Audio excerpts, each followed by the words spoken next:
मेरे में ऐब गुनाह बहुत है, पर अगर मेरे में ऐब गुनाह ना होते तो तू किसको बख्शता? तेरे में अगर ऐब गुनाह ना होते तो तुझे चुटकी में नूरी स्वरूप के दर्शन हो जाते, बख्शने की क्या जरूरत थी? क्योंकि उसके दर्शन तो जिसमें ऐब गुनाह नहीं है उसको भी नहीं होते। दर्शन उसे होते हैं जो पीर फकीर पूर्ण मिल जाए और उसका नाम जपे, और पीर फकीर या फिर अपनी निगाह से अपने रूहानी अंदाज से आशीर्वाद दे दें, उन्हें नूरी स्वरूप के दर्शन होते हैं। इस भरम में मत रहो कि अगर आप गुनाहगार ना होते तो मालिक आता ना, उसने तो आना ही था, चाहे आप गुनाहगार होते चाहे ना होते। हम किसी फकीर की वाणी को जुटलाते नहीं, हम तो वैसे नॉर्मली आपको एक समझाना चाहते हैं। कई बार होता है ना कि हम में गुनाह करते जाएं कि तू किसको बख्शता अगर मेरे में पाप गुनाह ना होते। तो पाप गुनाह ना होते तो जल्दी छुट्टी हो जाती, जल्दी मालिक के नजारे मिलते, फिर भी ये सतगुरु को तो आना ही था। तो इसलिए हमेशा याद रखिए अपने मुर्शिद को, उसकी दियामय रहमत को कभी भूल के भी निंदा ना करो। निंदा करके पिछले संस्कार भी खत्म होते हैं, इस जन्म में भी भक्ति खत्म होती है, और आपकी शातिर चाल नहीं होती, आपका मन शातिर बन के आपको दगा देता है। बेपरवाह जी फरमाते, मन मित्र बन के धोखा देता है। दिमाग में सेट हो जाता है और दिमाग बड़ा चलता है, इंसान सोचते यार मुझे ज्यादा पता है, मुझे ज्यादा समझ। बेपरवाह जी फरमाते, जब फकीर कहे तो जरूर जवाब दो कि बेटा ये काम कैसे करना है। कहीं ये मत सोच लेना कि फकीर को कुछ आता नहीं, क्योंकि उसका खसम उससे करवाता है और उसका खसम सबको दिमाग देता है।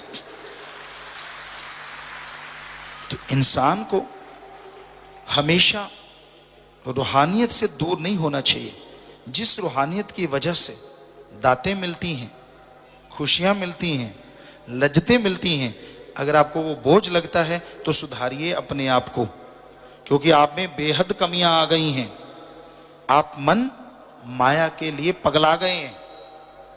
7 का चक्रव्यूह है, काम वासना, क्रोध, लोभ, मोह, अहंकार, मन और माया, और इनका हेड है काल महाकाल। काम वासना जागती है, पशुओं में भी जागती है, पर कलयुग के आदमी शैतान से भी आगे हैं। पशुओं में तब जागती है मुख्यतः जब बच्चा देना हो, पर इंसान में तो कोई लेना देना नहीं इन चीजों से। इनकी वासना शैतान से भी परे आज के कलयुगी की। इतना गिर चुका है आज का इंसान, इसके लिए कोई मां, बाप, बहन, बेटा, बेटी कोई मायने नहीं रखता। बाप बेटी का कोई भी रिश्ता आज नहीं बिगड़ा और कोई भी रिश्ता बचा नहीं। कहने का मतलब ऐसे लोग भी हैं जो आज भी रिश्तों के प्रति 100% वफादार हैं, और ऐसे लोग भी हैं जिनके लिए काम वासना के बिना कोई रिश्ता है ही नहीं। वो जिसको भी देखते हैं उसी तराजू में तोलते हैं, जिसको भी देखते हैं उनका दिमाग शातिर उसी तरफ जाता है। ऐसी गंदी भावना, ऐसी घटिया सोच, फिर भी आदमी को मालिक की खुशी मिलती हो तो ये संस्कार की वजह से, संस्कारी रूह जो आपको अभी बताया था। तो इस पे काबू पाना सीखो, सुमरन किया करो, सत्संग सुना करो। यहां जो भी होती है वो रूहानी मजलिस कह देते हैं सिर्फ फर्क डालने के लिए कि ये सत्संग है, ये रूहानी रोज जो सुबह शाम होती है वो मजलिस है। नहीं, दोनों का फल सत्संग ही होता है। जो संत करते हैं वो सत्संग ही होता है। वो तो एक भाषा का प्रयोग किया गया कि भाई सुबह शाम तो रूहानी मजलिस होती है, संडे को सत्संग, तो वो बताने के लिए सिर्फ, अदरवाइज ऐसा कुछ नहीं होता। सोचने की जैसी भावना है। और लोग हम आया करते थे, बेपरवाह जी ने इश्क लगाया, उसी इश्क का परिणाम है कि आप सबका हमें सेवादार बनाया। उस इश्क का परिणाम है कि इस खाक के जिस्म को उसने अपना घर बनाया। शाह मस्तान, शाह सतनाम इस खाक के शरीर में आया। ये उसी के इश्क का परिणाम है। बहुत दूर है यहां से गुरु सरमोडिया, रास्ते भी आड़े तिरछे कई बार होते, 3-4 घंटे का समय लगता ही लगता, पर ऐसा सतगुरु खेल खिलाता। कई बार सुबह दर्शन किए, सारा दिन सेवा की, दोपहर को चल पड़े, 2-3 घंटे में गांव के पास पहुंचे। अंदर ख्याल आया, नहीं यार एक बार और दर्शन करने हैं। वहीं से गाड़ी घुमाई और जो 4 घंटे में आते 2 घंटे में यहाँ, 3 घंटे में यहाँ पहुंच जाते। और हैरानी ये होती कि मुर्शिद कामिल वहां खड़े ही मिलते। अंदर मिलना तो नहीं होता लेकिन बाहर जरूर मिलते। जब वो देख लेते तो अंदर बुला लेते, ये अलग बात है।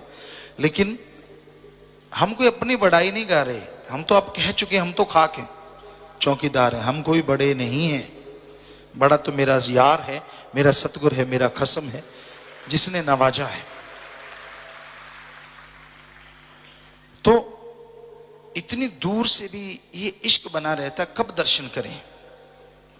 एक लगन लगी रहती, एक तड़प बनी रहती।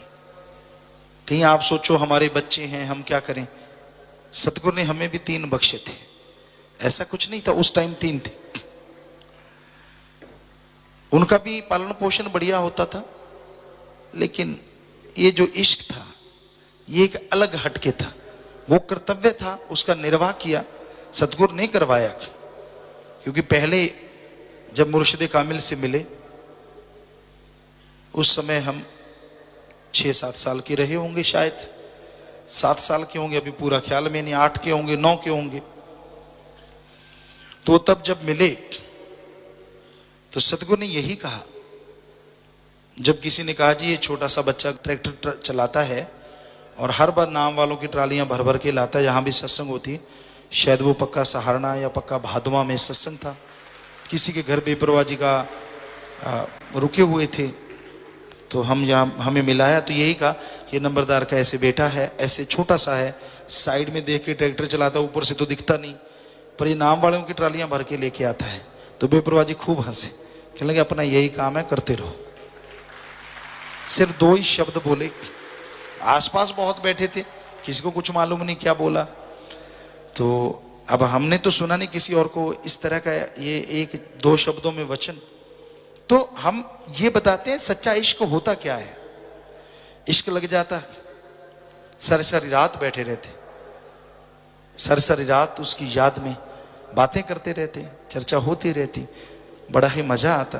और ये भी होता कोई देख ही ना ले, वो भी एक अलग बात होती।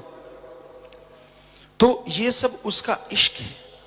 ऐसा इश्क लग जाए और फिर कोई कमी आ जाए, हो ही नहीं सकता। उस इंसान को अंदर बाहर कभी कोई कमी रह जाए, हम लिख के देने को तैयार हैं, पर ऐसा इश्क लग जाए।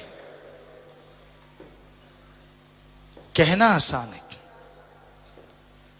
प्रेम कमाना शेर जगाना डरपोकां दा काम नहीं। मालिक के प्यार में चलना, हकीकी इश्क में चलना, ये नहीं दुनिया क्या कहेगी, मेरी इज्जत, मेरे कपड़े, मेरी शान, मेरी शौकत, नो, इसका कोई लेना देना नहीं है। ये बनिए की दुकान नहीं है, ये सौदेबाजी नहीं है। इश्क जब लग जाता है तो फिर इश्क छा जाता है और इंसान को इश्क इंसान से भगवान तक पहुंचा के ही छोड़ता है।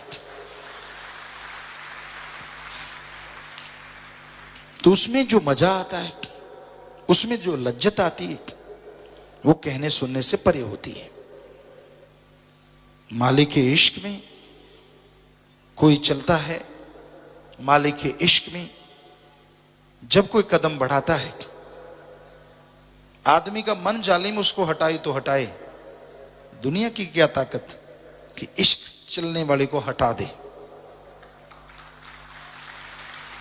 लोग बहुत कहा करते थे कि ये तो चले जाते हैं, इतने बड़े घराने से हैं, पीछे से फसल नहीं होगी, ये नहीं होगा, वो नहीं होगा, या कह देते ये तो मस्त हैं, क्योंकि एक बार बहुत गर्मी पड़ रही थी, गवार की फसल थी, तो हम यहाँ से गए सेवा करके, तो बोलने लगे जी गवार है 2 मरबे के करीब 50 बीघे के करीब की, ये इसमें तो तेला बहुत लग गया, सूख भी रहा था, पानी नहीं था।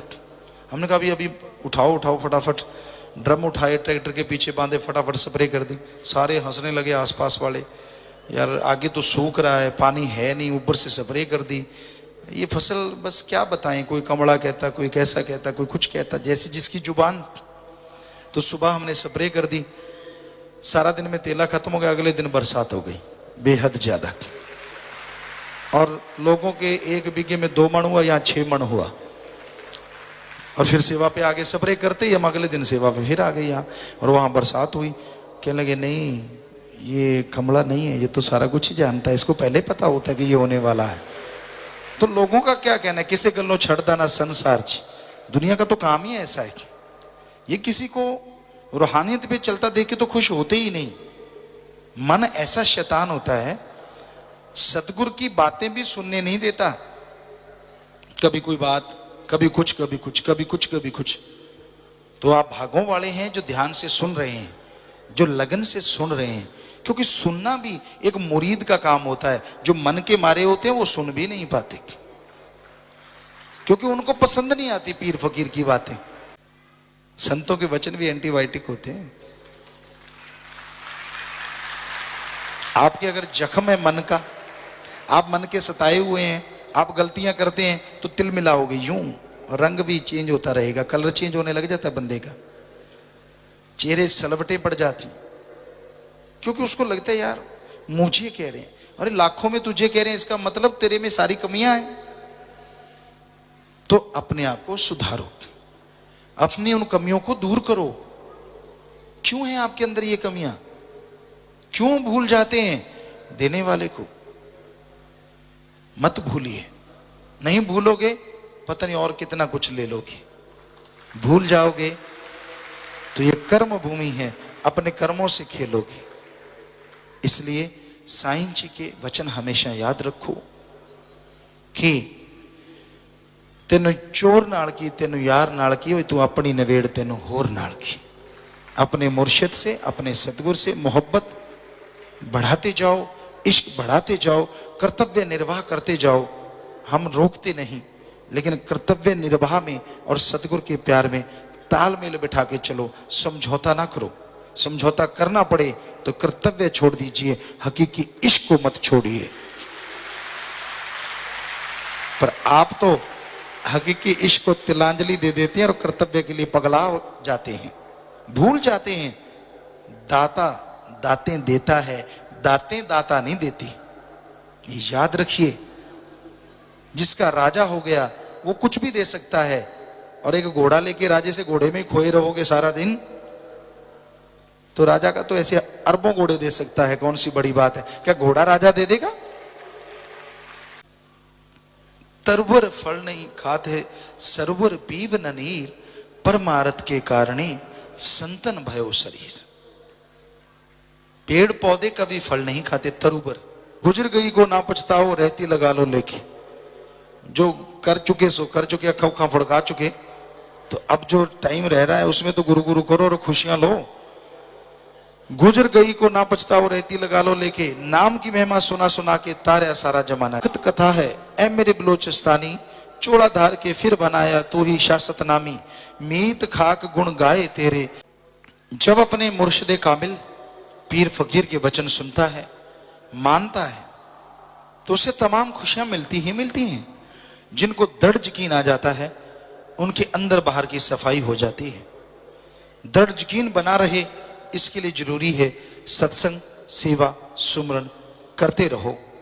सत्संग पे आने से आपके बिना किया सिमरन बना बनाया मिल जाता, और क्या चाहिए। बहुत संगत है ऐसी, उतना सुमरन नहीं कर पाती, पर वो सत्संग नहीं छोड़ते, तो नेचुरली उनका सुमरन थोड़ा भी फिर बनना शुरू हो जाता है, थोड़ा भी लगना लग जाता है। इसलिए सत्संग का फल तो कई गुना बढ़ चढ़ के है।